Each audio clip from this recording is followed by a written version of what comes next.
Red stripes, keep moving to a safer location. There's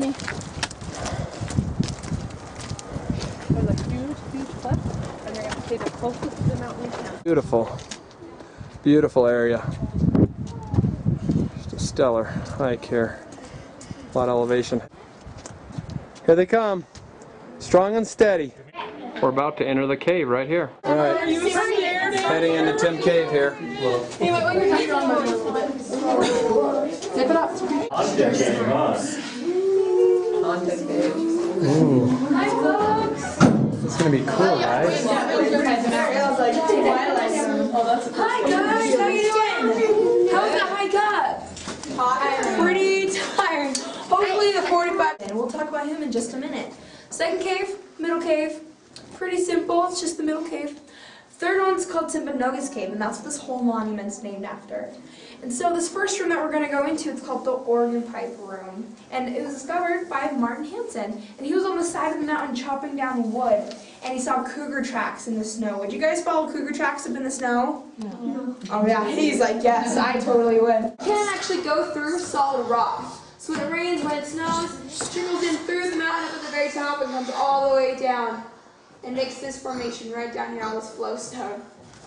There's also some more flowstone right up here behind me. Can you guys all see this? It's like a big flowstone that we have inside this room.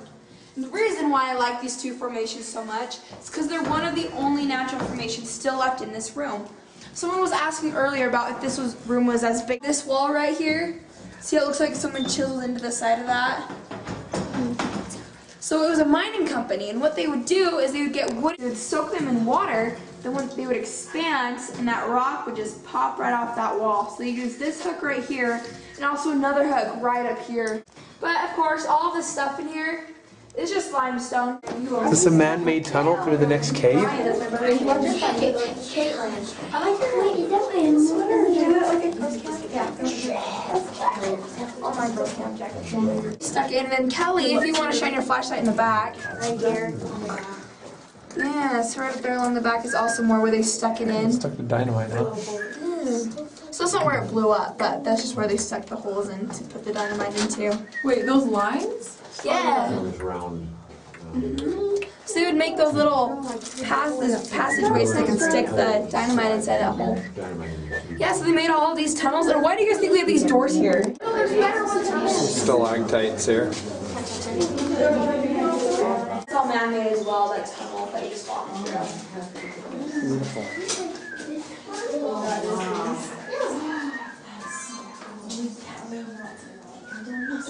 Like coming through? Yeah. Isn't that awesome? So this is all called calcite. It's a lot thinner than actual rock itself. They did a hardness test, and it's about as hard as your fingernail. So it's a lot thinner than actual rock, or softer. I apologize.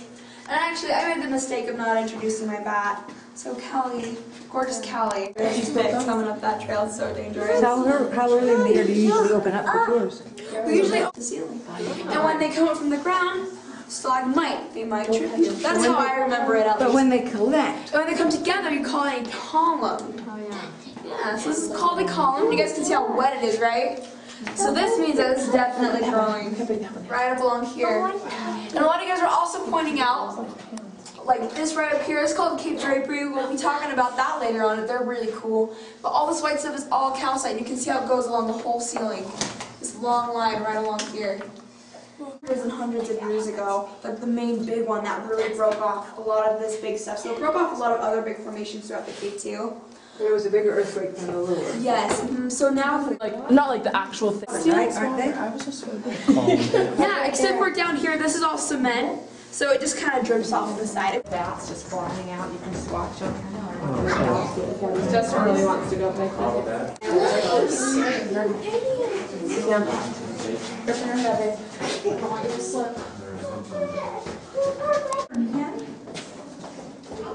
When I came, is that what you asked? Let's go.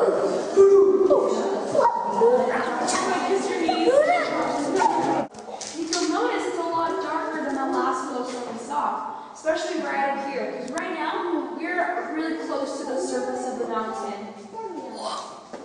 So as we get deeper into the cave, we're going to be seeing a lot more lighter colors. But right now, since we're really close to the surface, it's a lot darker. So water. Do you guys want to see the Pillsbury Doughboy? Yes. This is the Coral Gardens. What is that? You guys Pillsbury don't know who that is. He's a little guy when you poke his stomach and he's a little baker boy and you poke his stomach and he goes, oh! Yeah. It's like an Elvis impersonator of Darcy. Oh yeah, This is called a helictite, and they're really, really cool because they don't like follow the rules. They'll pretty much grow any direction that they want to go. They don't go tan, right? And it's okay, it's pretty cool, but it's not as cool as it could be. When we go into Timpanogos, one of the coolest treasures inside of there are all the different colors that you guys are going to be seeing inside of there. It's amazing. Do you guys have any questions?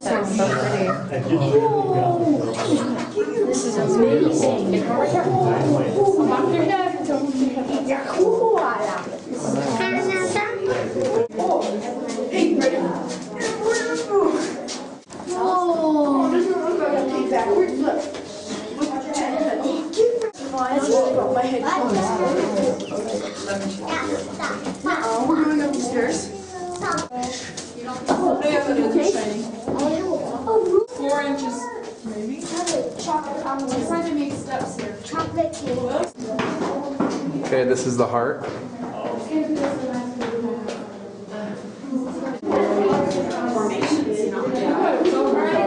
Guys, so we have a request to hear the story of the princess about this heart. And I was born and raised inside the cave, no, inside of American Fork. And so I've heard lots of different stories about the princess and Papa Tip, but my favorite one is what I'm going to share with you guys today. So there was a princess and she was in charge of a village, and she realized that her people weren't getting enough water. They were running out. So she ran up to the top of Timp and she gave away her soul to the rain god so that her village could have enough water. When they found out what she did and how selfless she was, they laid her body across the very top of Timpanogos. And they're saying that this is her heart. And a lot of people like to see this. Bam. Oh, look inside.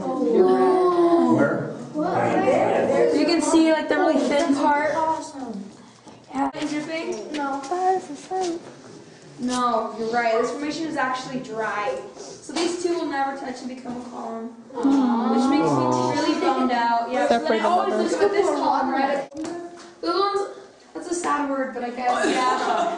They're dead formations. You can see they're sleeping, right?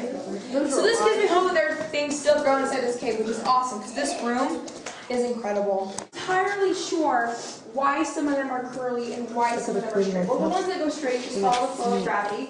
But the curly ones, we have a theory, because these things take thousands and thousands of years to form even just a little bit. And so we can't really sit there with a pen and paper and measure it out. One of our theories, the one that makes the most sense, is called the capillary action theory. And what that is, it's like, you know when you make a really watery mess and you use a paper towel and the water travels up the paper towel? That's what capillary action is. So we think that there are a bunch of little tiny holes inside these curly helictites. And so, with capillary action, the water will travel up those tiny holes and make those curly formations. That's what we think. Now that's right up here. Oh, cool. And so it's like, you know when you eat Bacon. a really juicy watermelon or like a really wet popsicle and that water travels down your arm? That's the same thing here. So that's why it doesn't look like all these stalactites hanging from the ceiling, because that water will come down, go up along the side of the wall, and make that cave drapery. Now I heard someone say inch in that amount of time. 3/8 of an inch, not even the top knob. It was 3/8 of an inch. 3/8 of an inch is how much it grew. In 50 years, 3/8 of an inch. I'll need to stick it in my car, okay? I think that's like my part. I don't know. That's how much it grew. So how much longer do you think they can touch and become a column? 10 years. Last time. We think about 180 to 200 years. Wait, what? Touch. Flow stone.